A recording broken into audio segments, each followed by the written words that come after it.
안녕하십니까. 저는 이제 막 태권도장을 열어 관장이 된 35살 여성입니다. 사실 저는 어렸을 때 몸이 정말 약했었어요. 겨울에는 감기를 달고 살았고, 여름에는 걸핏하면 장염에 걸려서 매주 병원을 갔다고 해도 과언이 아닐 정도로 몸이 유독 약했습니다. 이런 저를 걱정하시던 부모님은 제가 체력과 면역력을 길러야 한다며 태권도를 보내셨어요. 그 태권도는 동네 다른 태권도와는 다르게 여자 관장님이 계셨는데 그 관장님이 저를 유난히 예뻐해 주셨습니다. 저는 그 관장님이 참 멋져 보였고 나중에 반드시 태권도 관장이 되어야겠다고 다짐했어요. 그래서 열심히 태권도 수련을 했고 그 결과 지금은 태권도 관장까지 하게 되었답니다. 제가 지금 이렇게 관장을 하기까지 정말 많은 일이 있었는데 얼마 전에 겪었던 아주 황당하고 기가 막힐 일을 여러분께 들려드리고자 사연을 보냅니다.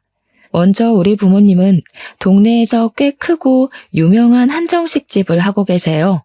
부모님이 운영하시는 한정식집은 맛도 좋고 분위기도 좋아서 상견례나 중요한 모임을 할 때 많이 예약하십니다.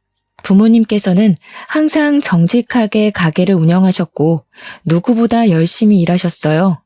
그래서인지 우리 집은 어릴 때부터 부유했고 외동딸이었던 저는 부모님의 사랑을 듬뿍 받으며 남부럽지 않게 자랐습니다. 지금부터 2년 전, 그때는 태권도장을 열기 전이었어요. 원래는 근처 다른 지역에서 대학 선배를 도와 태권도 사범으로 일했는데 대학 선배가 집안 사정상 지방으로 내려가게 되면서 태권도장 문을 닫게 되었습니다. 저는 바로 다른 태권도의 사범 자리를 알아봤지만 생각보다 일이 빨리 구해지지 않았어요. 그래서 당분간은 일을 구하며 부모님 식당에서 부모님을 도와드리고 있었습니다. 하루는 식당에 있는데 부모님이 웬 가족 손님과 엄청 반갑게 인사를 했어요. 가까이 가보니 내 가족이었는데 아버지, 어머니로 보이는 분들과 30대 정도로 돼 보이는 아들, 그리고 5살 정도 돼 보이는 귀엽게 생긴 남자아이, 이렇게 넷이 있었습니다. 오래 근무하신 직원분의 말로는 이분들은 단골 손님으로 우리 집 근처에서 잘 나가는 태권도장을 가족끼리 운영하고 있다고 했어요. 엄마는 손님들과 인사하시다가 저를 발견하시고는 와보라고 손짓을 하시더니 우리 딸도 태권도 사범이라고 하며 태권도장 가족에게 인사를 시켜주셨습니다. 저는 인사를 하며 30대 정도로 돼 보이는 아들의 이름을 알게 되었는데 그의 이름은 박지훈이었고 나이는 33살인 저보다 7살이나 많았어요. 솔직히 저는 30대 초반 정도로 보았는데 나이가 40이라는 소리를 듣고 정말 동안이라고 생각했습니다. 지훈 씨의 어머니는 저에게 너무 인상이 좋다며 혹시 결혼했냐고 물으셨어요. 엄마는 태권도장에 남자가 많았을 텐데도 어떻게 된 애가 남자를 한 번도 집에 데리고 오지 않았냐며 제발 좀 이제 결혼 좀 했으면 좋겠다고 웃으며 이야기하셨습니다. 지훈 씨의 어머니는 엄마의 말을 듣고 환하게 웃으며 자식 일이 원래 내 맘대로 되지 않는다고 빨리 좋은 소식 들리길 기대한다고 하셨어요. 그날 지훈 씨네 가족은 꽤 비싼 정식을 시켰고 음식을 아주 만족스럽게 먹으며 다음에 또 오겠다고 하고 가셨습니다. 며칠 후 저는 평소처럼 부모님 식당에서 일하고 있었는데 엄마가 잠깐 와보라고 했어요. 저번에 봤던 단골 손님들이 태권도장을 운영한다고 했던 것을 기억하냐고 물으시더니 손님 중 아버지, 즉 태권도 관장님한테 전화가 왔는데 일하던 사범이 관둬서 새로운 사범을 빨리 구해야 한다는 거예요. 그러면서 저보고 일할 생각 없냐고 물었다고 합니다. 저 역시 일을 구하고 있어서 엄마의 말이 솔깃했고 당연히 일하고 싶다고 했어요. 그리고 다음 날 저는 태권도장에 방문하여 면접을 보았고 그 뒤로 박지훈 사범님과 일하게 되었습니다. 첫 출근 날 사범으로 일하긴 했지만 친한 선배의 도장에서만 오랫동안 일했기에 다른 도장은 처음으로 간 것이었어요. 그래서인지 긴장이 너무 되었는데 박지훈 사범님은 저에게 친절하게 대해주었습니다. 사범님의 아버지인 관장님도 너무 긴장하지 말라고 하며 어려운 일 있으면 언제든지 말하라고 했고, 태권도에서 실장님으로 계시며 태권도 차량 운전을 해주시고 원비 관리를 하는 어머니 역시 우리 어렵게 생각하지 말라고 하셨어요. 흔히들 가족들이 운영하는 회사나 도장은 절대 가지 말라고 하던데 여기는 그래도 다들 친절하시고 잘 대해주셨습니다. 정신없이 시간이 지나고 어느덧 오후 5시가 되었어요. 그 시간에는 유치부 아이들이 어린이집이나 유치원을 마치고 많이 왔었습니다. 귀여운 아이들이 줄지어 오는데 그중에 눈에 띄는 아이가 하나 있었어요. 바로 저번에 부모님 식당에 가족들과 함께 온 5살 남자아이였습니다. 이 아이의 이름은 박정민이었고 사범님과는 유독 친해 보였어요. 둘이 인사하고 같이 있는 모습을 보니 너무 닮았었고 그냥 보면 부자 관계인 것처럼 보일 정도였습니다. 저는 사범님께 정민이와 어떤 관계인지 물었어요. 사범님은 심각한 표정을 지으시며 사범님의 여동생이 정민이를 출산하다가 잘못되었고 외제는 아이를 혼자는 못 키우겠다고 해서 사범님의 부모님과 사범님이 키우고 있다고 했습니다. 그런데 어떻게 여동생의 아들인데 박 씨가 되었냐고 물으니 매제와 여동생이 같은 성씨였다고 해요. 정민이는 참 밝고 씩씩해 보였는데 그런 아픈 사연이 있다는 것에 참 안타까운 마음이 들었고 그 이야기를 들어서인지 수업 내내 정민이에게 더 신경이 쓰였습니다. 정민이는 자신의 수업이 마친 뒤 태권도장에서 저녁을 먹었고 10시까지 도장에서 놀았어요. 저는 중간중간 쉬는 시간에 정민이와 시간을 보냈습니다. 정민이는 처음에는 낯을 가리는 듯 했지만 점점 시간이 갈수록 저에게 이모라고 부르며 저를 잘 따랐고 귀여운 정민이 덕에 첫날의 긴장감이 조금 풀어졌어요. 그 뒤로 저는 아주 재밌고 보람차게 태권도 사범으로 일할 수 있었습니다. 아이들도 첫날에는 저를 많이 어색해했지만 점점 저를 잘 따라주었고 관장님과 실장님, 사범님 역시 저에게 정말 잘해주셨어요. 특히 사범님은 여자 혼자 밤늦게 다니면 위험하다며 항상 수업이 끝나면 집까지 데려다 주셨습니다.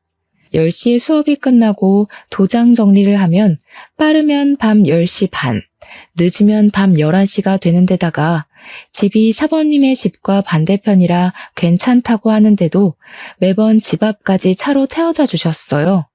항상 차로 태워다 주시는 것이 너무 감사하기도 했고 둘 다 그 시간이 되면 출출하기도 해서 저와 사범님은 종종 집 앞 편의점에서 간단히 차나 샌드위치 또는 삼각김밥 같은 것을 먹었습니다.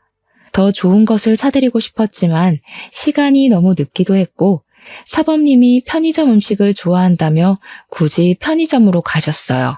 편의점에서 같이 음식을 먹으며 알게 되었는데 사범님은 땅콩 알레르기가 있다고 했습니다.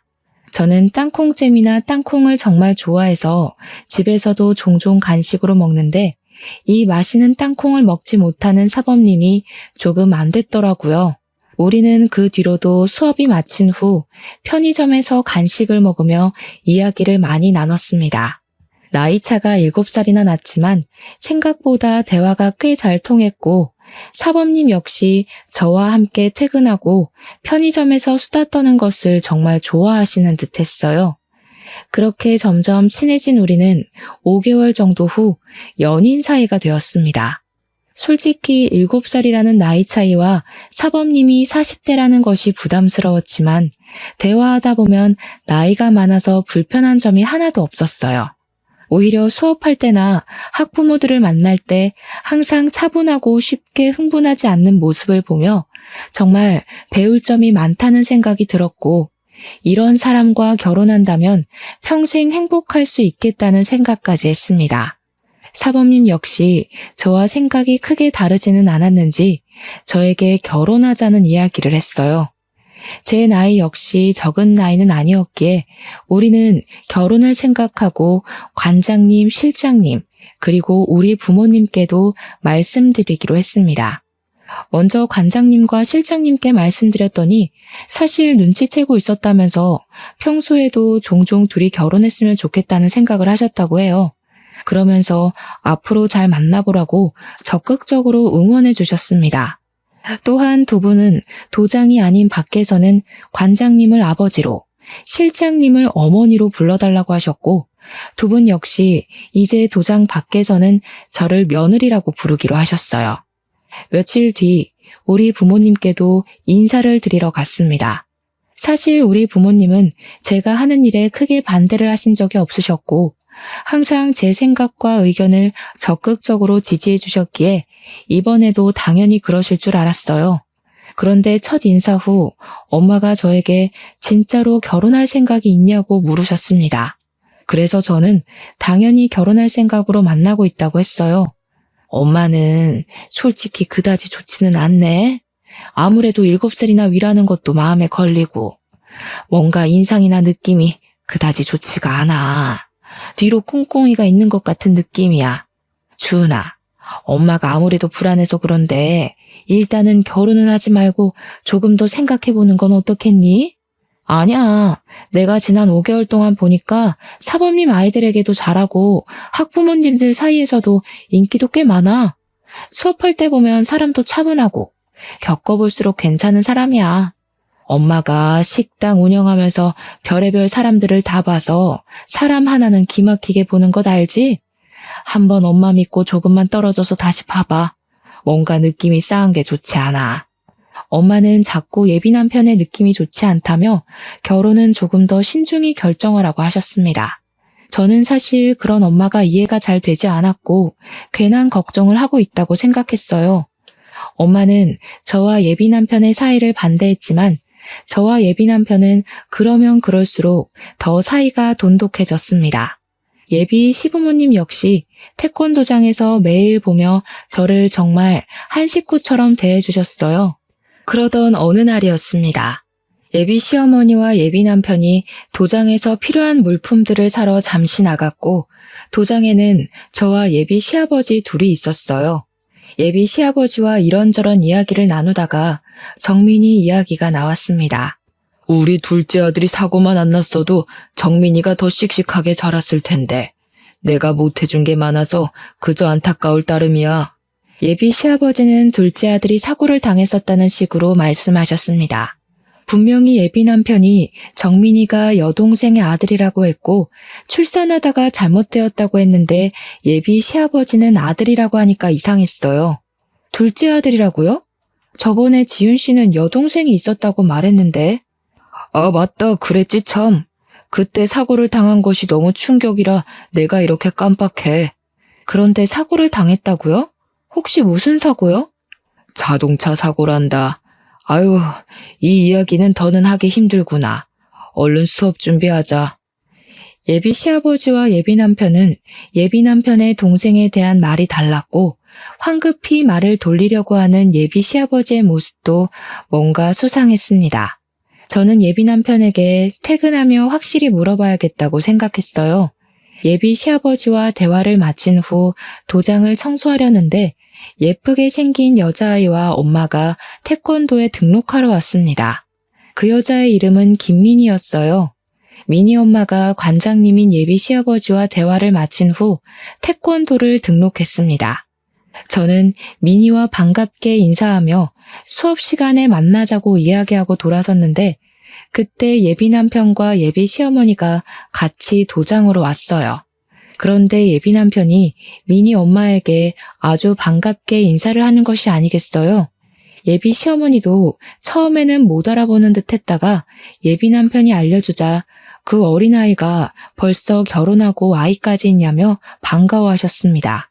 예비 남편은 뒤에 서 있던 저를 부르더니 민희 엄마가 초등학교 동창으로 옆집에 살며 부모님끼리도 친하게 지내던 사이였다고 했어요.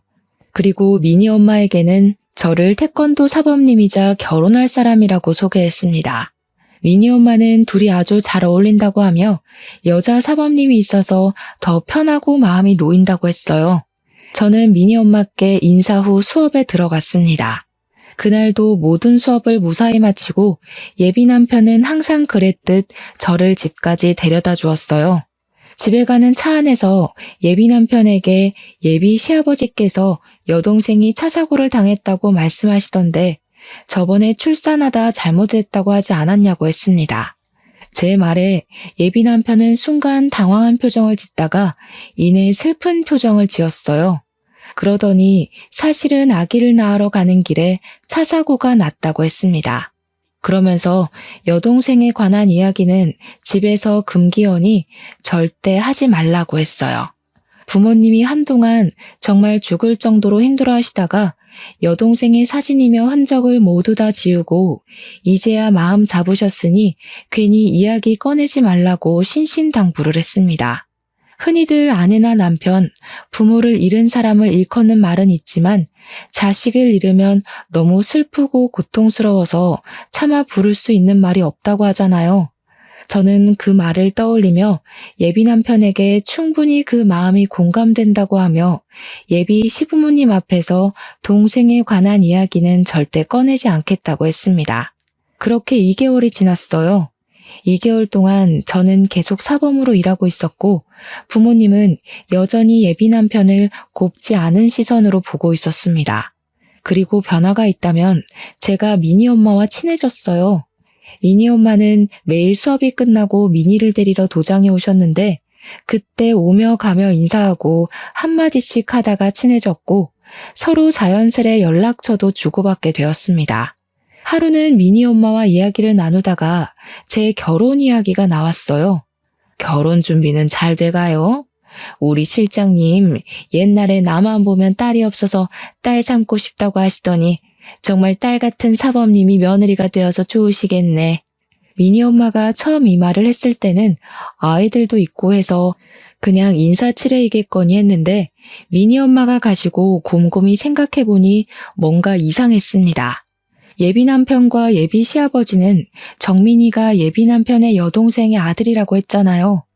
이 말은 예비 시어머니에게 딸이 있었다는 말인데 어린 시절을 예비 남편과 함께 보낸 미니 엄마는 딸이 없었다고 말을 했습니다.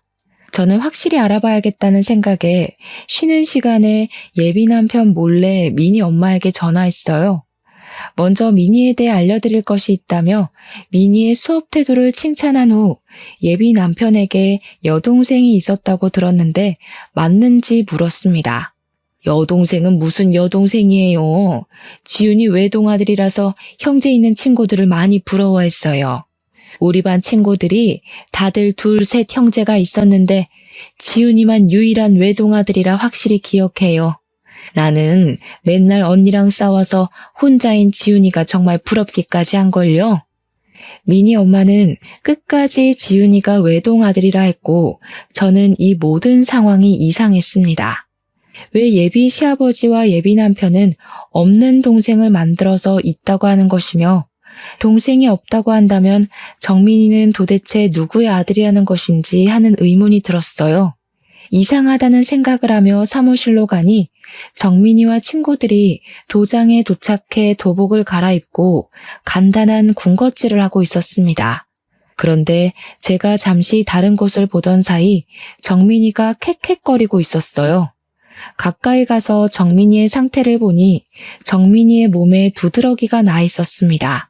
정민이와 함께 있었던 친구들은 정민이가 초코바를 먹고 이렇게 되었다고 했어요.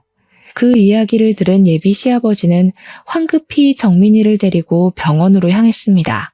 그때 예비 남편은 수업 중이었고 수업을 마친 예비 남편에게 정민이가 초코바를 먹고 두드러기가 나서 병원에 갔다고 하니 정민이가 땅콩 알레르기가 있다고 했어요. 다행히 정민이는 병원에서 주사를 맞은 후 나아졌고 이날 예비 시아버지는 바로 집에 가서 정민이를 돌봤습니다. 예비 남편 역시 그날은 정민이 때문에 바로 집에 가야 할 것 같다고 해서 퇴근 후 저 혼자 집으로 향했어요. 혼자 집에 가며 생각해보니 뭔가 이상했습니다. 예비 남편이 땅콩 알레르기가 있다고 했는데 정민이도 땅콩 알레르기가 있었고 외모도 둘이 너무 판박이었어요. 설마 정민이가 예비 남편의 아들인가 하는 생각이 들었고 만약 이게 사실이라면 예비 남편이 결혼을 한번 했을 수도 있겠다는 생각이 들었습니다. 이 생각까지 한 저는 결혼 전에 제대로 예비 남편에 대해 알아보기로 했어요.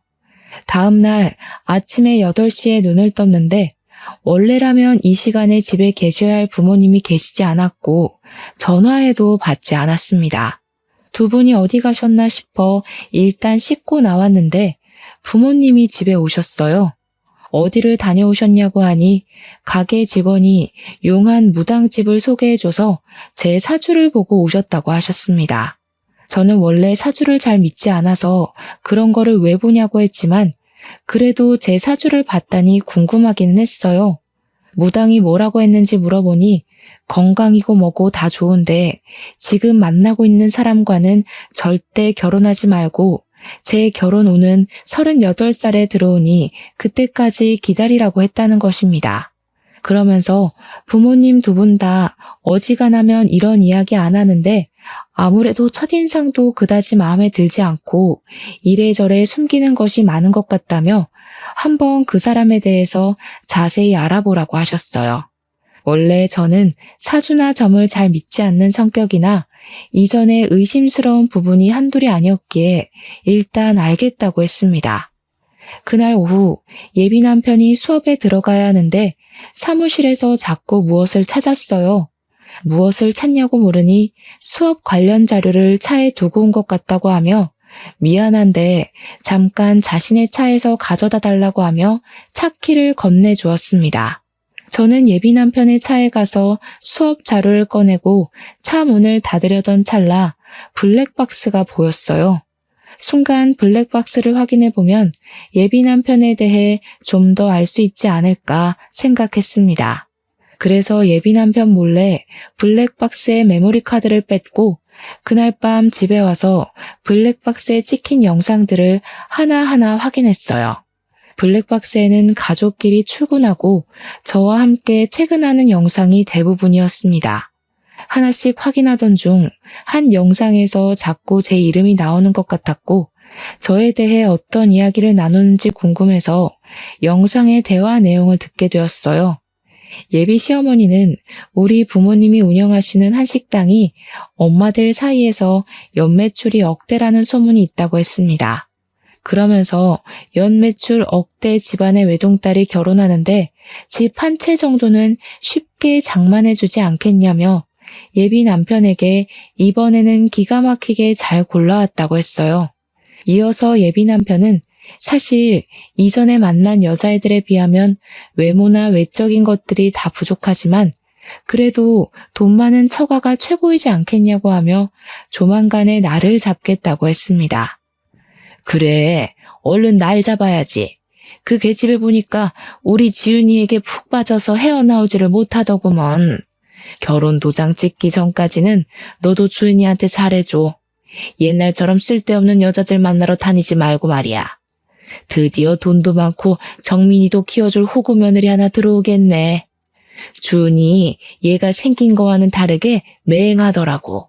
그래도 주은이가 정민이에 대해서 모르게 입조심들 하고 저번에 너희 아빠랑 너랑 한 얘기 듣고 기겁하는 줄 알았다. 정민이가 박씨이면 당연히 아버지가 박씨일 테니까 남동생이 있어야지 여동생이 뭐니 여동생이. 머리가 그리 안 돌아가? 뭐 이래저래 핑계대서 잘 넘어가긴 했다만 아무튼 너 조심해. 하마터면 우리의 계획이 다 물거품 될 뻔했잖아. 나도 모르게 여동생이라고 나와버렸어요. 미안해요. 뭐 어찌 됐든 이제 우리 정민이에게도 부자 엄마 생기겠네. 우리 정민이 축하해. 예비 남편의 말에 정민이는 뭔지도 모르고 그저 신나서 웃고 있었습니다. 이 영상을 본 저는 충격에 빠졌고 도대체 예비 남편은 어떤 사람인지 궁금했어요. 일단 저는 이 블랙박스 영상을 저장 후 지역에서 가장 유명한 흥신소에 예비 남편의 뒷조사를 의뢰했습니다. 며칠 후 흥신소에서 연락이 왔는데 블랙박스 영상보다 더 충격적인 사실들이 가득했어요. 흥신소 직원의 말에 의하면 예비 남편은 20대였을 때 클럽에서 만난 여자를 임신시켜서 결혼했었습니다. 그런데 예비 남편이 자신의 아이를 임신한 아내를 내팽개치고 계속 클럽에 다니며 다른 여자를 만나러 다녔어요. 이로 인해 큰 스트레스를 많이 받은 아내는 유산했고 바로 이혼했다고 합니다. 그 뒤로도 정신을 못 차리고 계속 클럽에 다니며 이 여자 저 여자 만나고 다니며 제대로 된 직장도 못 구하고 어느덧 30살이 되었어요. 나이를 적지 않게 먹은 예비 남편은 이제 뭐라도 해야겠다는 생각에 태권도 관장인 예비 시아버지 밑에서 태권도 교범으로 일하기 시작했습니다. 교범은 수련자 출신의 지도자로 정식 사범은 아니에요. 사실 정식 사범이 되려면 태권도 4단 이상의 사범 자격증에 생활 스포츠 지도사 자격증까지 있어야 하지만 예비 남편은 태권도 4단까지는 땄으나 자격증은 하나도 없는 정식 사범이 아닌 교범이었습니다. 이렇게 30살에 예비 시아버지 덕에 태권도 교범이 된 예비 남편은 한동안은 정신 차리고 열심히 일하는 듯 했지만 1년 정도 후부터 다시 클럽에 다니며 이 여자 저 여자를 만나러 다니기 시작했어요. 그러면서 클럽에서 친해지게 된 20대의 여자가 있었고 예비 남편이 34살 때 그 여자는 예비 남편의 아이를 가졌습니다. 덜컥 임신이 되어버린 여자는 일단 아이를 낳아야겠다는 생각에 혼인신고나 결혼식 없이 동거를 시작하게 되었어요. 그런데 이 여자가 임신 중에도 예비 남편은 계속 클럽에 다니며 수많은 여자를 만나고 다녔다고 합니다. 그 와중에 아기는 출산했고 이 아기가 바로 정민이었고 정민이의 친모는 아이를 낳자마자 도망가 버렸어요. 그 와중에 아기는 출산했고 이 아기가 바로 정민이었고 정민이의 친모는 아이를 낳자마자 도망가 버렸어요. 그 뒤로 정민이를 친아버지인 예비 남편의 밑으로 올리려고 했으나 그렇게 하면 혹시라도 나중에 문제가 생길까봐 일부러 예비 시부모님 호적에 올려서 키우고 있었습니다. 이어서 흥신소 직원은 예비 남편이 지금도 태권도에 다니는 아이의 엄마와 몰래 만난다고 하며 저에게 사진을 여러 장 보내주었어요. 그 사진에는 예비 남편과 미니 엄마가 팔짱을 끼고 거리를 걷는 장면, 분위기 좋은 식당에서 마주보고 앉아 다정한 눈빛을 주고받으며 서로 밥을 먹여주는 장면, 외진 공원에서 스킨십을 하는 장면까지 찍혀 있었습니다. 사진들을 보니 너무 충격적이라 손이 덜덜 떨리고 숨도 잘 쉬어지지 않았어요. 사실 제가 어쩌다 보니 나이가 30이 넘긴 했지만 그동안 한 번도 제대로 누군가를 만나서 사귀어 본 적이 없었습니다. 저는 학원이다 보니 일이 오후에 시작해서 밤에 끝나지만 대부분 직장인은 오전 오후에 일하니 데이트다운 데이트를 할 수가 없었고 같이 사범으로 일하는 분들은 이성적인 호감이 생기지 않았어요. 그래서 솔직히 이렇게 제대로 누군가를 만나 사랑에 빠진 것은 예비 남편이 처음이었습니다. 그런데 이런 사람에게 뒤통수를 맞았으니 충격이 너무 컸어요. 정말 이런 말을 하면 오버라고 생각할지도 모르겠지만 정말 온 세상이 무너지는 기분이었습니다. 저는 그만큼 예비 남편을 믿었고 진심으로 온 마음을 다해 사랑했어요. 하지만 이 모든 것을 안 이상 더는 예비 남편과 결혼을 진행할 수가 없었고 얼른 태권도장을 정리하고 나와 이 사람들과 연을 끊어내야겠다고 생각했습니다. 흥신소 직원분과 충격적인 통화를 끊고 나서 가만히 생각해보니 예비 남편과 불륜을 저지르고 있는 미니 엄마에게 화가 너무 났어요. 둘이 그렇게 몰래 만나고 있었으면서 미니 엄마는 제게 그동안 친한 척을 해왔습니다. 바보같이 전혀 눈치 못 채고 좋다고 실실 웃어대는 저를 보며 미니 엄마는 얼마나 우습게 생각했을까 하는 생각이 들었어요. 다음 날, 그날은 토요일이었지만 초등학교 저학년생들을 대상으로 레크레이션을 하는 날이라 출근을 해야 했습니다. 저는 태권도에 먼저 가서 아이들을 맞이할 준비를 하는데 미니가 엄마 손을 붙잡고 도장해 왔어요. 우리 태권도장 며느리 일찍 오셨네요. 부지런해서 관장님이랑 실장님이랑 정말 좋아하시겠다. 물론 우리 사범님도 정말 부럽고요. 지훈이가 어릴 때부터 참 착하고 재밌고 인기도 많았죠. 사범님은 좋겠어요? 멋진 지훈이랑 결혼해서. 그럼 오늘도 우리 미니 잘 부탁드려요. 미니 엄마가 이 말을 하고 가는데 이전에는 그냥 좋은 이야기이겠거니 했지만 모든 사실을 다한 지금은 저를 비꼬고 놀리는 소리로밖에 들리지 않았습니다. 너무 화가 난 저는 예비 남편과 관장님이 오기 전에 아이들이 처음 왔을 때 작성하는 서류 뭉치에서 미니의 서류를 찾았어요. 그곳에는 미니의 엄마뿐 아니라 아빠의 연락처가 적혀 있었거든요. 저는 일단 미니 아빠의 핸드폰을 저장했습니다. 그리고 미니 아빠에게 흥신소에서 받은 미니 엄마와 예비 남편이 함께 찍힌 사진을 보내려고 했어요. 사진을 막 보내려는 순간 미니가 너무 해맑은 모습으로 제게 와서 사범님 뭐 하시냐고 물었습니다. 그런 미니의 모습을 보니 제가 지금 이 사진을 보내면 미니가 상처를 너무 많이 받을 것 같았어요. 그래서 일단은 그렇게까지는 하지 않았고 대신 카페에서 미니 엄마, 예비 남편, 그리고 저 이렇게 셋이서 대화를 나누고 끝내야겠다고 생각했습니다. 마음 같아서는 사람들이 없는 으슥한 곳에서 그 둘을 아주 완벽히 요절내버리고 싶었지만 그래도 그것은 사람으로서 그리고 체육인으로서의 도리는 아닌 것 같아 그런 마음은 애써 접어두었어요. 그날 오후 태권도 레크레이션 행사가 마치고 저는 예비 남편에게 진지하게 할 말이 있으니 태권도 근처 카페로 가자고 했습니다.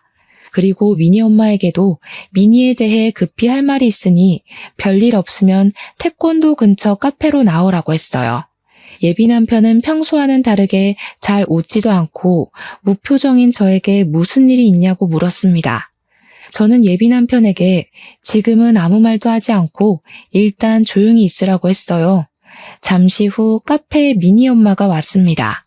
미니 엄마는 처음에는 제 모습만 보고 미니에게 무슨 일 있냐고 했다가 제 앞에 앉은 예비 남편을 보고 놀란 표정을 지었어요. 일단 박지훈 사범, 아니지, 교범 옆에 앉으시고 우리 이제 진실을 이야기해 볼까요? 두 분, 이 사진 좀 보세요. 저는 흥신소에서 받은 사진들을 예비 남편과 미니 엄마에게 보여주었습니다. 둘은 제가 내민 사진을 보고 크게 당황해했어요. 주은아, 그니까 이 사진이 어떻게 된 거냐면 말이야. 말했잖아. 나랑 얘랑 초등학교부터 동창이라고. 그래서 허물없이 거의 가족처럼 지냈었어. 그냥 그뿐이야. 그리고 얘는 이미 남편도 있고 미니도 있는데 내가 어떻게 얘한테 다른 마음을 먹겠어.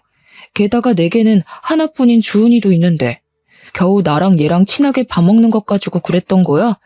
에이, 난 또 뭐라고. 오해 풀어 주은아. 예비 남편은 별거 아니라는 표정을 지으며 아주 태연하게 변명을 늘어놓았습니다. 그래서 이번에는 저번에 저장했던 블랙박스 동영상을 보여주었어요. 동영상에서 자신이 가족들과 대화한 내용을 듣던 예비 남편은 연겁 후 물을 마시며 초조해하는 모습을 보였습니다. 너는 여동생이 있었다 하고 아버님은 남동생이 있었다는데 너 옆에 있는 미니 엄마 아니지? 너 상간녀는 네가 동생이 없었다잖아. 게다가 정민이는 너와 붕어빵에 너랑 똑같은 땅콩 알레르기까지 있는 게 너무 수상쩍더라고. 그래서 몰래 너 뒷조사를 했더니 아주 가관이더라. 20대, 30대를 여자 만나고 임신시키며 아주 청춘을 뜨겁게 불태웠던데 어쩜 그렇게 감쪽같이 속일 수 있어? 그리고 정민이도 네 아들이잖아. 뭐야? 네가 그걸 다 어떻게 알았어? 아니야, 다 거짓이야.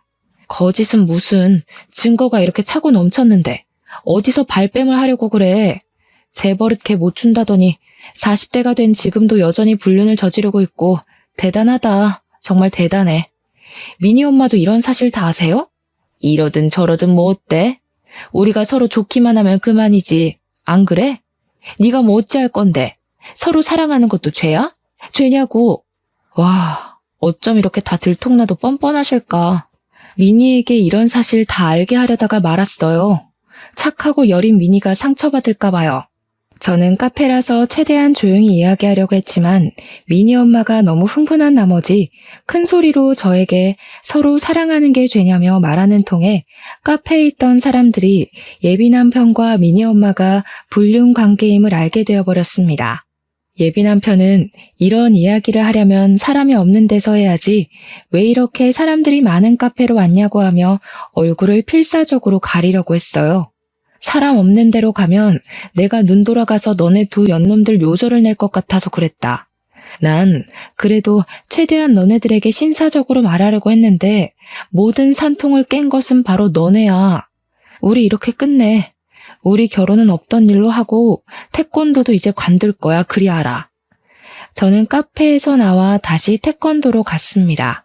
태권도에는 예비 시부모님이 있었고 저는 예비 신부님에게 정민이의 실체부터 예비 남편의 실체까지 모든 사실을 다 알았으니 파혼하고 서로 불편하니 태권도도 더는 나오지 않겠다고 했어요.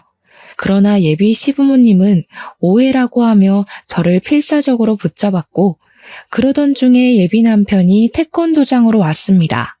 이렇게 아무 대책 없이 관둬버리면 당장 수업은 어쩌라고. 지금 너 만약에 관두면 우리 너한테 손해배상 청구 소송해버릴 거야? 손해배상 청구? 웃기고 자빠졌네. 그래, 어디 해봐. 우리 집 한식당으로 돈 많이 버는 거 알지? 그럼 나는 최고의 변호인단 꾸려서 너랑 네 상간녀 그리고 단체로 나를 속인 너희 부모까지 상대로 소송 넣을 거야. 어디 그뿐인 줄 아니? 이 동네 모든 맘카페며 지역에 너에 대한 소문 쫙 퍼뜨려서 다시는 이 동네에서 얼굴 못 들고 다니게 할 거야. 그럼 내가 더 타격이 클까? 네가 더 타격이 클까? 어디 한번 네 대가리 한번 잘 굴려봐. 저는 끝까지 뻔뻔한 예비 남편에게 환멸을 느끼며 태권도장에서 나왔습니다. 그리고 집에 가서 부모님께 모든 사실을 말씀드리고 지금 한바탕 싸우고 파혼하고 오는 길이며 이제 그 태권도장에서 일하지 않을 것이라고 했어요. 부모님은 정말 잘 생각했다고 하시며 한동안 많이 힘들겠지만 마음 잘 추스르라고 하셨습니다. 그 뒤로 저는 근처의 다른 태권도장으로 가려고 했는데 이상하게 이력서를 내도 아무 곳에서도 연락이 오지 않았어요. 당장 돈이 급한 것은 아니었지만 태권도 사범일이 너무 재밌어서 계속 일하고 싶은데 오라는 연락이 없으니 참 속상했습니다. 하루는 사범을 구하고 있던 집 근처 태권도장에 이력서를 들고 무작정 찾아갔어요. 그 태권도 관장님은 제가 사범으로 일하고 싶다고 하자 반가워하시더니 제 이력서를 보고는 같이 일 못하겠다고 하셨습니다. 도대체 제가 어떤 점이 마음에 안 드시냐고 했더니 하시는 말씀이 사실은 직전에 근무한 태권도 관장, 즉 전 예비 시아버지가 이 지역 모든 태권도 학원에 저에 대한 이상한 소문을 냈다고 해요.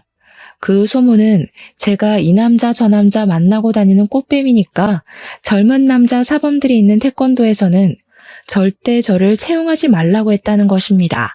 게다가 자기 기분이 좋지 않으면 아무 말 없이 그냥 간둬버린다는 소문까지 퍼뜨렸고 이 소문을 들은 지역의 관장님들이 제 이름과 제가 근무했던 직전 태권도만 보고 다들 채용을 하지 않았던 것이에요. 관장님의 이야기를 들으니 정말 피가 거꾸로 솟는다는 기분이 어떤 의미인지 알 것 같더라고요.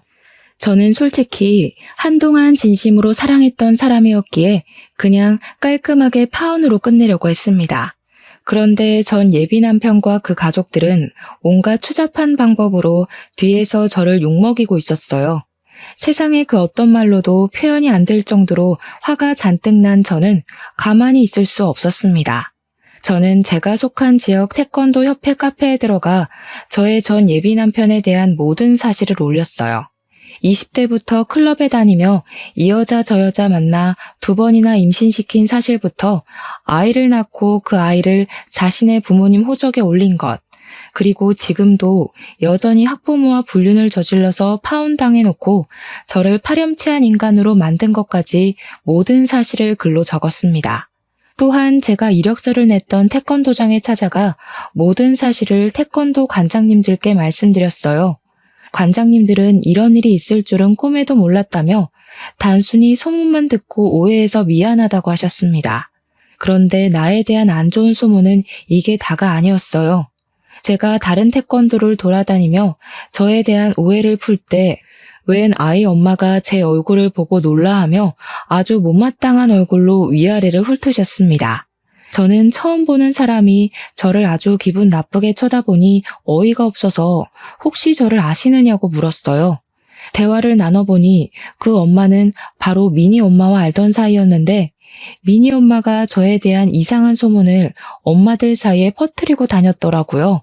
그래서 이미 그 태권도장 엄마들은 저를 아주 평소 행실이 좋지 않은 질 나쁜 사범으로 알고 있다고 했습니다. 저는 그래도 미니를 생각해서 조용히 넘어가려고 했는데 그렇게 더럽고 추잡스럽게 나오는 미니 엄마도 그냥 두면 안 되겠다는 생각이 들었어요. 일단 미니 아빠 번호로 제가 가지고 있던 예비 남편과 미니 엄마의 다정한 사진을 보냈습니다. 그리고 제 핸드폰에 저장되었던 태권도장 아이들의 엄마에게 현재 미니 엄마가 퍼뜨리고 다니는 소문은 다 거짓이고 사실은 태권도 사범과 미니 엄마가 불륜을 저질렀다고 하며 사진을 보냈어요. 그리고 그 주 주말 식당에서 부모님을 도와 일하고 있는데 전 예비 시부모님, 전 예비 남편, 그리고 미니 엄마까지 나란히 왔습니다. 어서 오세요. 어디 불륜 모임이라도 하러 오셨나 봐요? 저기 화장실 앞자리에 가서 앉으시던가요? 이 인연이 정신 나갔어? 그 사진들을 미니 아빠한테 보내면 어떡해? 우리 미니가 받을 상처는 생각 안 해봤어? 네가 그러고도 애들을 가르치는 사범이야? 우리 미니 상처받아서 요새 나랑 말도 안 해. 애가 웃지도 않고 그저 죽을 상이라고. 이제 어쩔 거야? 우리 미니 어떻게 할 것이냐고. 그래서 어쩌라고요? 그렇게 미니 생각하시는 분이 미니 태권도를 가르치는 사람이랑 바람이 나셨어요. 자식을 생각하면 적어도 그런 짓은 하지 말았어야 할 거 아니야. 네가 태권도 협회에도 글 올리고 이 지역 관장들한테도 이상한 이야기해서 우리 태권도 아이들 다 등록 취소했다. 우리 태권도장 이제 문 닫게 생겼어. 평생을 태권도 하며 살아왔는데 우리 가족 이제 뭐 먹고 살아? 아줌마네가 저지른 일 때문에 이렇게 됐는데 왜 저한테 그러세요? 저 그래도 한동안 가족처럼 생각했던 사람들이었으니 조용히 넘어가려고 했는데 가만히 있으니 다들 저를 아주 개코딱지로 보셨나 봐요. 당신네 아들이랑 당신네가 작정하고 과거 많고 친아들까지 속이며 결혼시키려고 해놓고서는 왜 여기 와서 저한테 시비이고 난리이신데요? 나 참 어이가 없어서. 아, 됐고 여기 매출 올려줄 거 아니면 나가요. 계속 이런 식이면 영업 방해죄로 확 신고해버릴 겁니다. 제 말에도 이 사람들은 나가려는 생각이 전혀 없었고 결국 저는 경찰에 신고해서 이들을 쫓아냈습니다. 그 후 이들은 어떻게 되었는지 아세요? 일단 그들이 운영했던 태권도장은 문을 닫았습니다. 제가 보낸 메시지들을 본 엄마들은 전 예비 남편에게 대놓고 손가락질을 하며 비난했고 당연히 모든 아이가 등록 취소하고 환불 요청까지 했다고 해요. 태권도장은 수강하는 아이들이 있어야 운영이 되는데 아이들이 하나도 없으니 운영이 어려워 문을 닫을 수밖에 없었겠죠. 그리고 더럽고 추악한 지난 과거가 낱낱이 폭로된 그들 가족은 이 지역에서는 고개 들고 못 살게 될 지경까지 이르렀고 결국 아무도 모르게 그 가족 모두 이 지역을 떠났다고 합니다.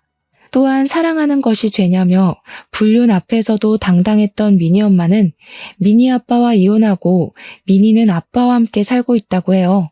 친권을 빼앗기고 유책 배우자가 되어 위자료에 양육비까지 주며 거지같이 살고 있다고 합니다.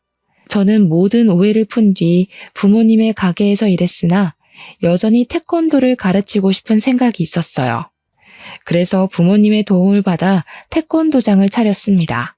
전 예비 남편의 태권도 학원이 망하고 마땅한 태권도 학원이 근처에 없어서인지 제가 연 태권도장에 아이들이 제법 많이 등록했어요.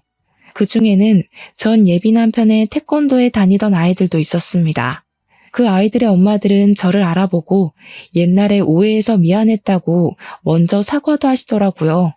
아무튼 그 뒤로 저는 엄마들의 신뢰를 받으며 지금까지 아주 잘 태권도장을 운영하고 있답니다. 전 예비 남편과 그의 가족들에게 뒤통수를 제대로 맞고 나름의 복수를 하기는 했지만 사실 마음이 완전히 좋지만은 않아요. 이 일로 정민이는 살던 곳을 벗어나 다른 지역으로 가야만 했고 민이는 더는 아빠 엄마와 함께 살지 못하게 되었기 때문입니다. 부디 정민이와 민이가 새로운 환경에 빨리 적응해서 멋지고 당찬 어른으로 자라기를 간절히 기도할 뿐이에요.